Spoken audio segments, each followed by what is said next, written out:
E estamos de volta com o BBcast, seu podcast de automobilismo e outras nerds. No episódio de hoje vamos falar sobre o preview do GP da Rússia.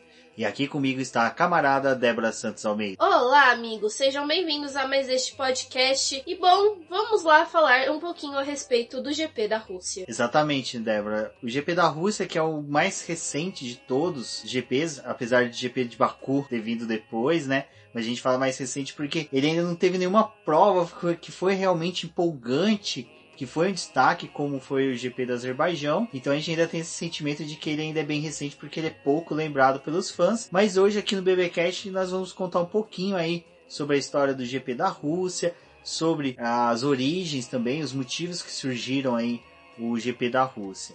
Mas antes, vamos agradecer a nossos apoiadores, aqueles que tornam possível a manutenção do BBcast, do Boletim do Paddock, e que apoiam financeiramente o Boletim do Paddock. E são eles: Ricardo Bannerman, Maia Barbosa, Eliezer Teixeira, Luiz Félix, Arthur Felipe, Rafael Celone, Will Mesquita, Anthony Santos, Rogério Froner, Helena Lisboa, Cássio Machado, Carlos Del Valle, Vladimir Pucci, Bruno Del Valle, Eric Nemes, Bruno Shinozaki, Alberto Xavier, Will Bueno, Ricardo Silva, Beto Correia, Fabrício Cavalcante e Arthur Posto. Fica aqui o nosso agradecimento a todos os nossos camaradas do Boletim do Paddock. Para vocês que estão escutando este programa, não deixem de conferir a nossa campanha de financiamento contínuo e coletivo na plataforma Apoie-se. Além disso, se vocês querem ser ainda mais camaradas do BP, vão lá e enquanto estiverem escutando este programa, tirem print e compartilhem nas suas redes sociais.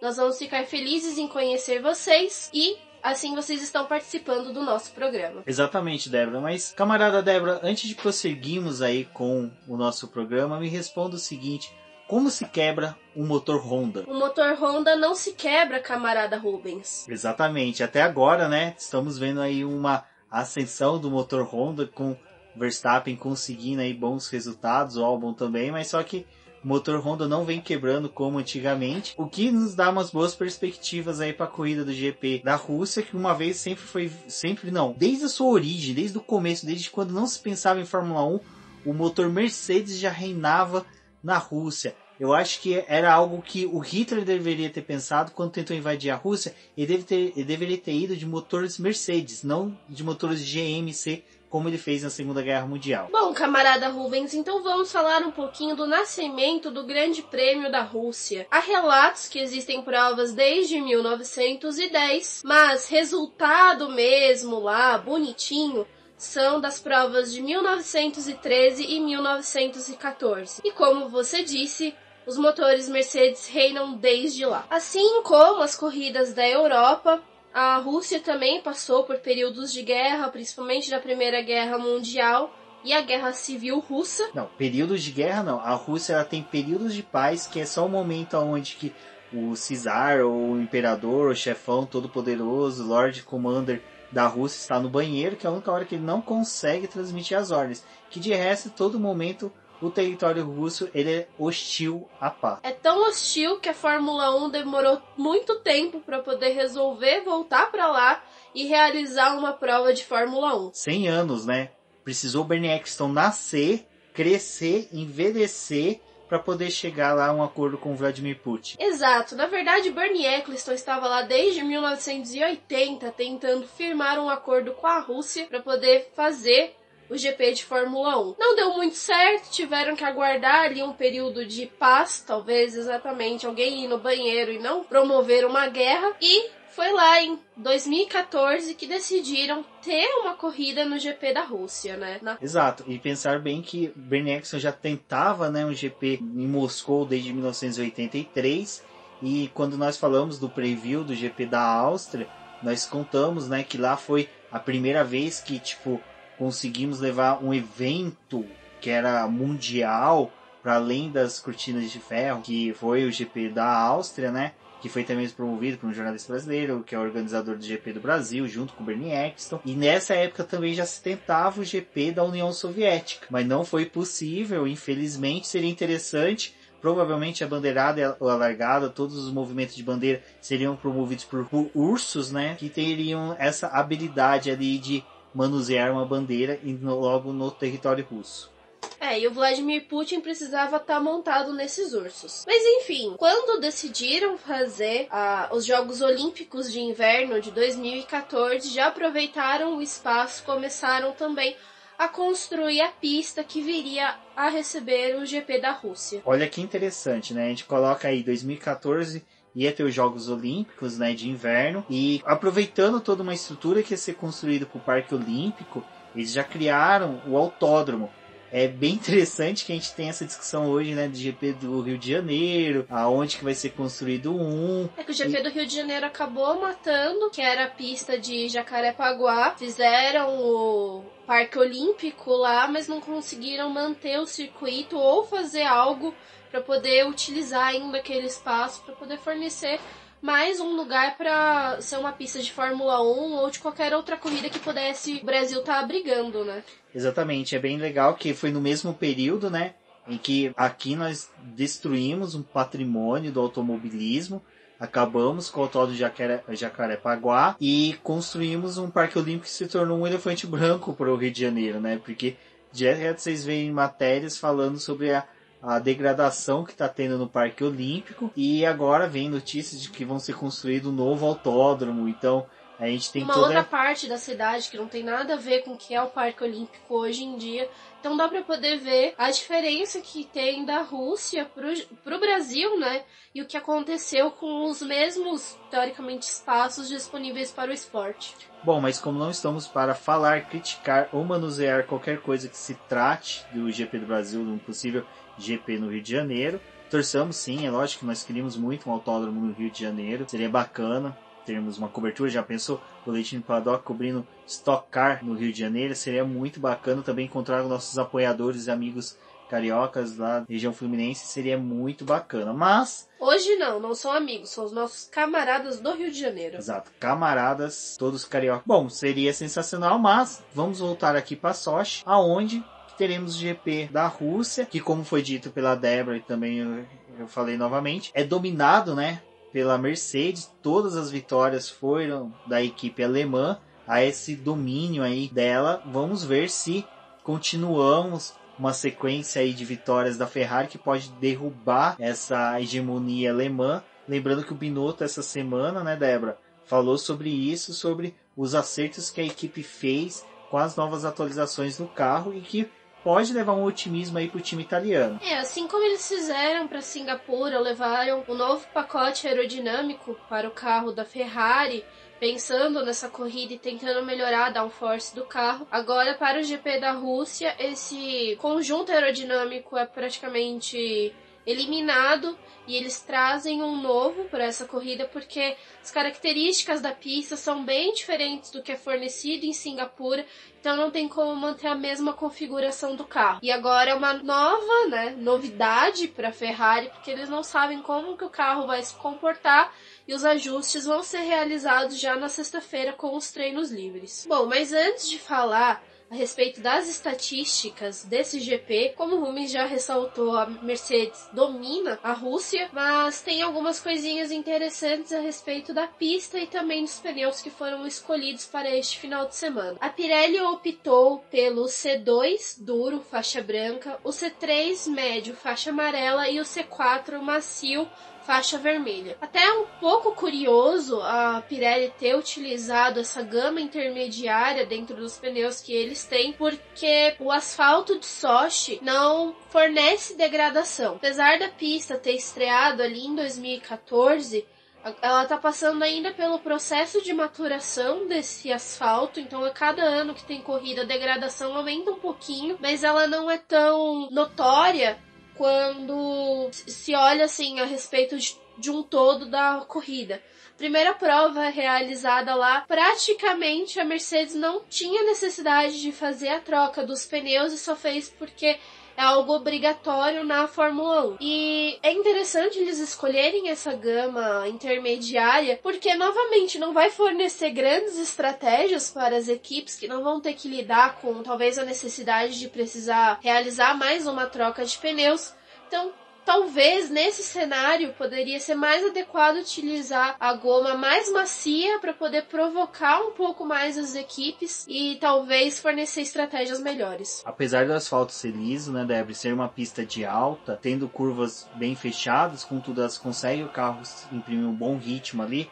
A curva 3 é que mais exige, né, tendo em vista que ela é uma curva bem extensa, para quem quer visualizar qual que é, aquela curva que tem várias bandeiras e que até mesmo o Romain Grosjean teve um acidente muito feio, salvo 2015. engano, 2015, né, ainda na época da Lotus. Lotus, que tinha a mesma pintura da atual Haas, então quem sabe aí pode ser um presságio. E a curva 8, que é para quem é saudosista e adora lembrar do autódromo lá de Istambul, é muito parecida, que são pistas que exigem aí, são das poucas curvas que exigem do carro no circuito de Sochi. Ao contrário das outras pistas em que a primeira curva é a desafiadora e onde acontece os principais acidentes das corridas, em Sochi é a curva 3 que designa a maioria dos acidentes pós-largada. Exatamente, porque foi justamente nessa curva que surgiu o lendário, famoso, o reverenciado herói soviético, o torpedo russo, né? Que foi ali que o Kvyat acertou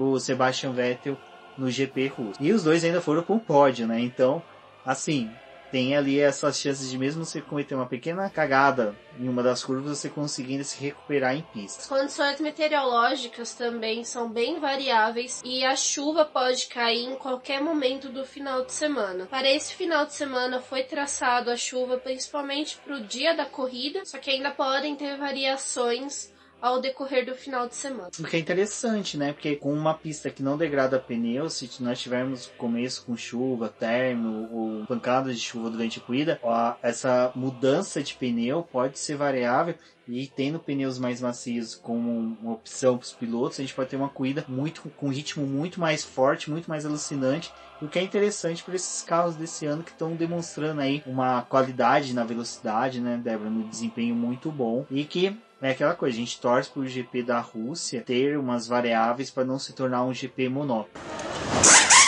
Bom, Débora, eu acho que agora seria interessante a gente passar para os nossos ouvintes os números, dados, estatísticas do GP da Rússia. Não são muitos, como foi dito aqui, é um GP recente, mas eu acho que vai ser interessante aí para vocês prepararem o bolões para o GP Predictor e também para os demais bolões aí que vocês participarem pela internet. No número de vitórias, nós temos o Lewis Hamilton absoluto com 3 vitórias, seguido por Nico Rosberg e Valtteri Bottas, cada um com uma vitória cada. A Mercedes segue invicta em construtores com 5 vitórias, assim como seu motor, que também tem 5 vitórias. Nas poles, nós temos a liderança do Nico Rosberg com 2 poles, empatados com uma temos Lewis Hamilton, Sebastian Vettel e Valtteri Bottas. Em construtores, no número de poles, a Mercedes possui 4, seguida pela Ferrari com 1, e nos motores é o mesmo resultado. Voltas rápidas, nós temos Valtteri Bottas com 2 voltas rápidas obtidas no circuito, Sebastian Vettel, Nico Rosberg e Kimi Raikkonen, cada um com uma volta rápida. Em construtores, Ferrari e Mercedes estão empatadas com 2 voltas rápidas, seguidas pela Williams com apenas 1. Com motores, nós temos 2 da Ferrari e 3 da Mercedes, que continua reinando até mesmo em voltas rápidas. E o que é interessante aqui é que nós temos um invasor, né, que é o Williams com uma volta rápida, que foi a do Valtteri Bottas lá em 2014, que no primeiro GP ele conseguiu obter essa volta. Para quem se lembra, aquele carro maravilhoso que a Williams construiu em 2014, que foi o maior esmagador de sonhos que alguém poderia ter, porque 2014 foi espetacular, demais anos foi ladeira abaixo. Outros números que são interessantes para vocês poderem ter aí para os bolões é que o comprimento total da pista é de 5.848 metros, temos 2 zonas de DRS, uma no setor 1 e a outra finaliza o setor 2 e termina no começo do setor 3. São 53 voltas, né, a prova, sendo que a volta mais rápida é do Valtteri Bottas no GP do ano passado, com 1 minuto, 35 segundos, 861 milésimos. Camarada James, quer dizer, camarada Débora, vamos falar sobre o GP da Rússia de 2018 para relembrar nossos ouvintes como foi a corrida do ano passado. A corrida de 2018 foi uma patifaria total, porque Assim que essa prova se encerrou, Lewis Hamilton estava praticamente assoviando, olhando para os lados, perguntando: e aí, o que a gente faz? A Mercedes, bom, com o clima bem pesado internamente, e a única pessoa que sorria no pódio era Sebastian Vettel. Pois bem, o Bottas, ele tomou conta do final de semana, então ele ia ter um final de semana incrível. Foi lá, fez a pole, dominou a corrida ali no seu início, até que no momento das paradas, né, o Sebastian Vettel acabou ultrapassando o Hamilton depois da parada. Ele fez um undercut no Hamilton, mas logo depois ele foi ultrapassado, porque o rendimento da Ferrari naquela pista não estava sendo bom e a Mercedes estava ali firme e forte, né, até que a Mercedes optou por pedir ao Valtteri Bottas, lá na volta 25, que realizasse a inversão de posição com o Lewis Hamilton para defender ali o